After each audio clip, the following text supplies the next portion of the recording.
It's Spoilerin time. I'm Tom Merritt. Brian Brushwood is here, and we are going to spoil all the shows. Right, Brian? Well, we're going to spoil 2.5 shows, 3 shows. We're going to spoil most of the shows in existence. Sure. Well, that's good enough for me. Which one do you want As long as those shows are Orange is the New Black, Silicon Valley, and The Shield. Yeah, which order do you want to jump in on this? Shall we start? Well, should we start with The Shield? Sure. We can go in reverse order. Or should we finish with The Shield? We always finish with The Shield. Yeah, it's a Shield dessert. Our aperitif should be Orange is the New Black. All right, let's jump in with Orange is the New Black. All right, so Orange is the New Black, man oh man, is it sucking me in. It's so good. I'm loving the backstory. I'm loving the Lost storytelling style. I'm loving that what I previously found to be extremely uninteresting characters are becoming like really fascinating. Like Pusey's backstory about falling in love with an adorable white German chick or whatever. I'm loving it. And strangely, all that's happening is my resolve is getting stronger and stronger. I want them to kill off Piper. I'm just done. Piper is the least interesting character on the show. Just have surprise us with her getting stabbed and left to bleed out in the shower, and then go on with the series. I don't agree with you because I don't want to appear as mean. Which is a very politic way of saying you agree. There's some interesting ways they could take Piper's story, and I like Piper's character, but I don't think they're doing them yet.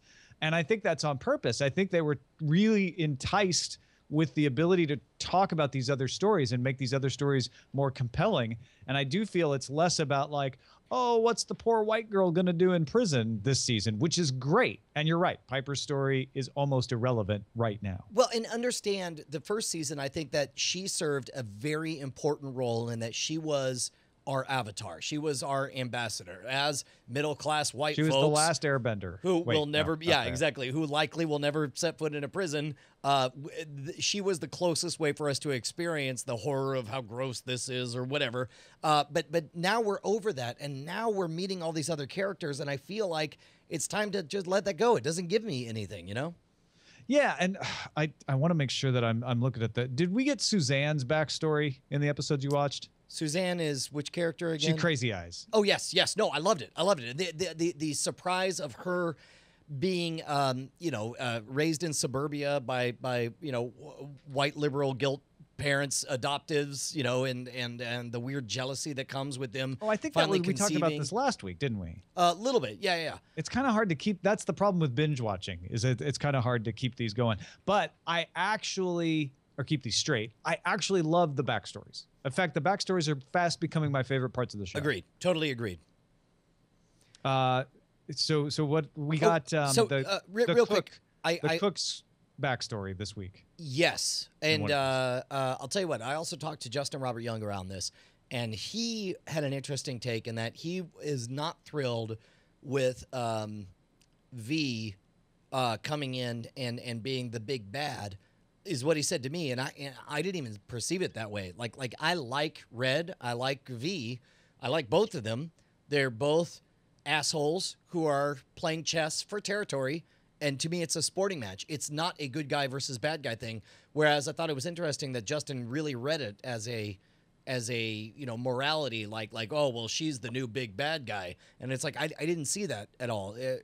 Am I different in that regard, or do you see it that way? I didn't see her as the big bad. I definitely saw that she was going to be a problem for Tasty, and she's going to cause problems for Tasty and Tasty's friends. Obviously they set it up right from the beginning as a friendly rivalry that might not be so friendly between her and Red. And I think what Red's doing in the greenhouse is clever. The problem is I am starting to feel like, and I don't know anything about prison, I'm not going to try to pretend I do, but I'm starting to feel like a lot of this stuff is a little bit unthinkable.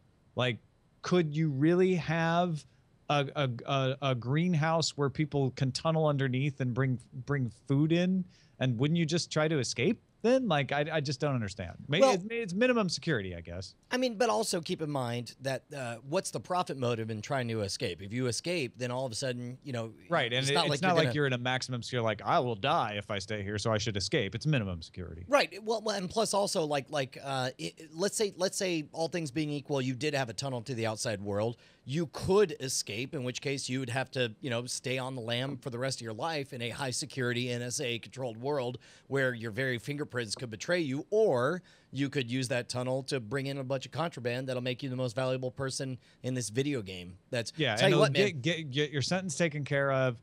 You won't cause further legal problems if you're not caught, although you're risking getting caught, I guess.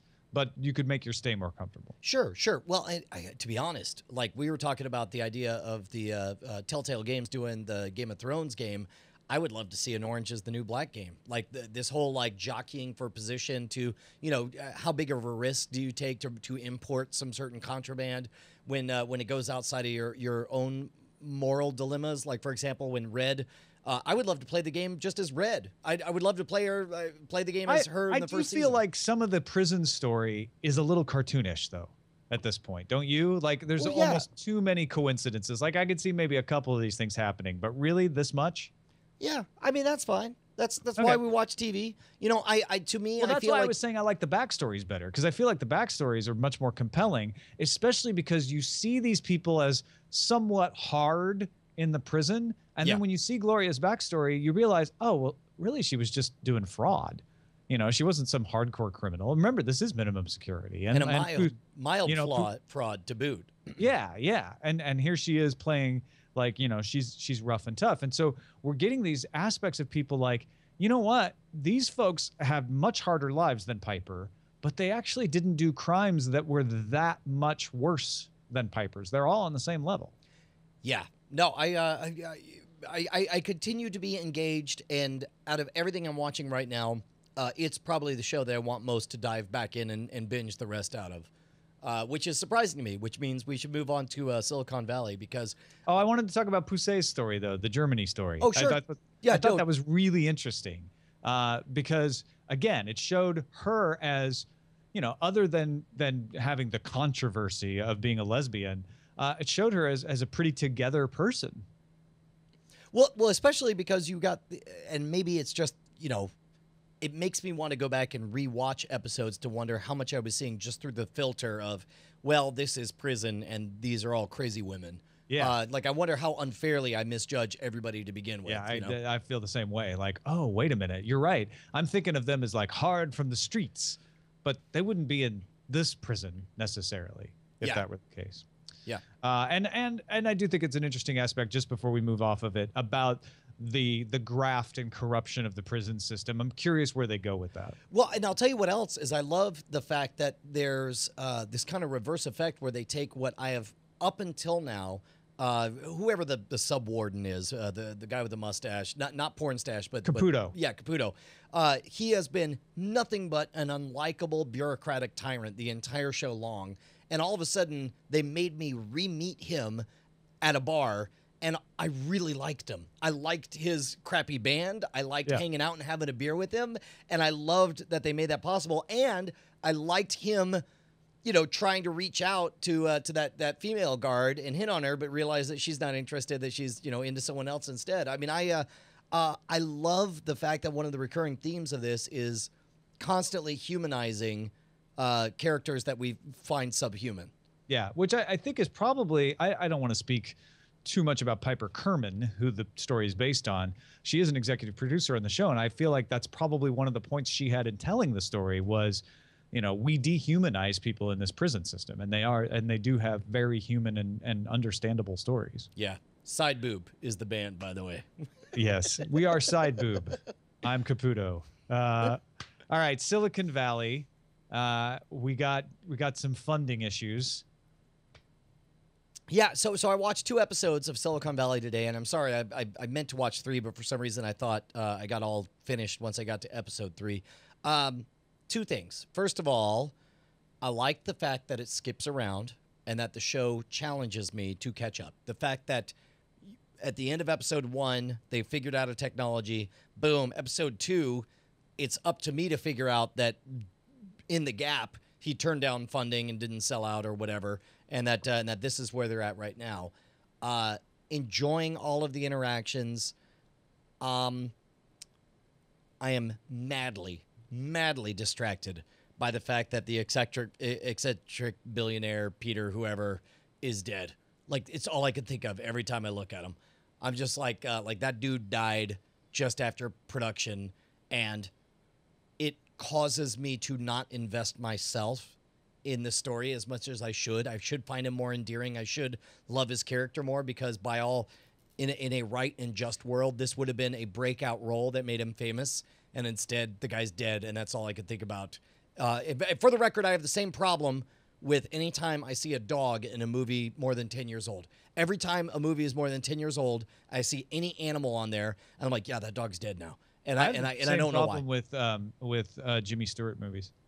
Really? Yeah, because he's dead? Because he's dead. Yeah, you think about that? I mean, are you mocking me, or are you serious? I am mocking you, and I shouldn't. I apologize. I'm saying. It's only because you said the dog thing that I was like, well, wait a minute. Yeah, if you watch old movies, you're going to see dead people. I know, but it's like I don't know what it is. Look, I admit it's me. But it's me. To pull it back to Peter, I will admit I have the same thought when he's on screen. I try not to let it distract me much, but you can't help but thinking like, wow, that, because it's not that he's been dead for a long time. It's that he shot this and then immediately died. Died. And I find myself thinking stupid stuff like, that's a wig. That has to be a wig. He had lung cancer, and blah, blah, blah. It's dumb. It's dumb and it's stupid and it's on me and it's petty. But it's perfectly natural. Okay. Given the situation, I think. And it's also a spoiler. Right? You know that character is not going to exist in the next season. Exactly. Well, and that's the other thing too is, and I'm not saying that to mean like, how dare he die, or that I'm mad at him. I'm just saying it's something you can't avoid. It colors your experience. This is the other thing. Only as I got to the 3rd episode did it hit me that, oh wait, I'm not watching a 10-episode arc. I'm watching the beginning. I'm watching the next Entourage. I'm watching the next long-running TV show that'll just keep on going and going and going. And in that regard, I'm really excited, because all of a sudden I realize what a big journey this is going to be for everyone. I can't remember the guy's name. He has 2 names in Silicon Valley, because it comes out later that is the name that he's been called at Healy. Jared? Jared, yes. Yeah. No, Jared's the name. Yeah, the phrase he says is names are very important. For example, so and so called me Jared the first day, and it stuck. My real name is Donald. Now wait a minute. Did you see the one where he has to buy back the name Pied Piper? Yeah. Okay. And when the guy from the Pied Piper irrigation company comes over and he's like, you say your name to the person attacking to humanize him yourself, and he starts saying Jared and then switches to his real name. Well, he starts with his real name and then switches to Jared. He starts off Donald. He's like Jared. No, it's great. It's so clever. There's so many little things like that buried within. It's really good. Yeah, and they're believable characters. I love the fact I'm softening on my weirdness about the integration of real properties. Like, I really dug the idea that this irrigation farmhand is reading Recode. For some reason, that tickled me. Out of all the blogs for him to read, for that to be the one. And I could totally see a guy like that actually having gone, because I've known people not in the technology industry who do this, having gone to Google and set up an alert for their company name. Because somewhere they read or someone told them, one of the things you should do is keep an eye on how your name is being treated on the internet. And so that alert for Recode would totally pop up. I could absolutely see that. Sure. No, I'm enjoying it a lot. I'm surprised to say that at this point, last week, after having only watched the beginnings of each of those seasons, I was much more enthusiastic about Silicon Valley than Orange is the New Black. But I got to say, like, I'm probably, if I were to watch something right now, it would be Orange is the New Black, not Silicon Valley. It felt Silicon Valley felt just a little bit like homework this morning. Well, see, now I would say the same thing, which is, or I would go Orange is the New Black first over Silicon Valley, but because Silicon Valley seems light, it seems like it doesn't engage me as much. It's more something I could have on in the background. Yeah, no, I agree. And when But you again, say it's that's like not a knock homework, I know on you it. don't mean it's like difficult to understand. What makes it homeworky? Well, just that there's not this natural hunger to find out what comes next, right? Like at this point, Gotcha. and keep in mind also, obviously, Silicon Valley, you know, being even 2 or 3 episodes in, that means I have a sum total history of 70 minutes of history with these characters compared to the Orange is the New Black crew, where I've got, you know, I don't know, 3 days. Well, and that's an interesting aspect because for me, I watched the pilot when it was on, and then I kind of would have it on because it would still be on from watching something else that Eileen was watching a few times. And there's even episodes we haven't watched yet for Spoilerin time that I saw parts of. And I enjoyed those parts, but I never felt like I had to have watched the whole thing. And rewatching it intentionally, saying, no, I'm going to watch it beginning to end, every episode, I'm catching things I wouldn't have, and I'm enjoying it more. Yeah, and I maybe also that's a function of me watching it last minute, where there's a difference between having it on and, you know, taking care of a little bit of business here or there because you're getting through it because you need to watch it. Right, and feeling like you have to watch Yeah. it. That does make a Talking difference. about homework, man, where are you at on the Shield, bud?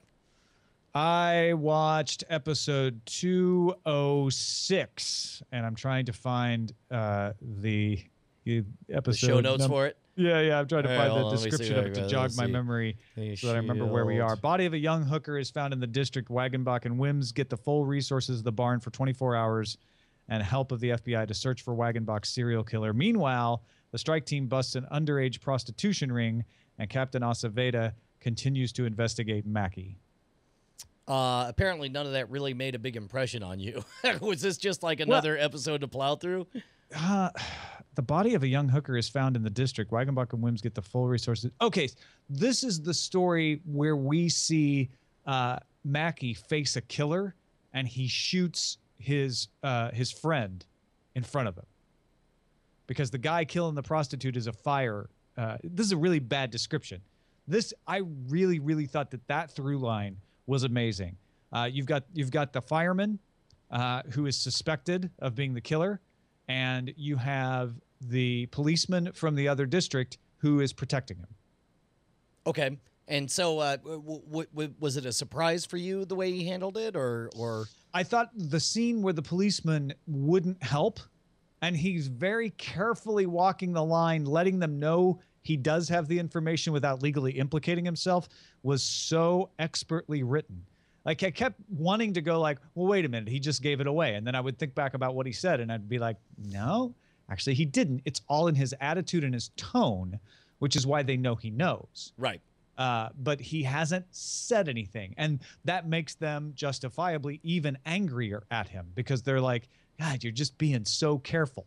You're being the guys we fight with every day on the street, but you're supposed to be one of us. Right. Right on, man.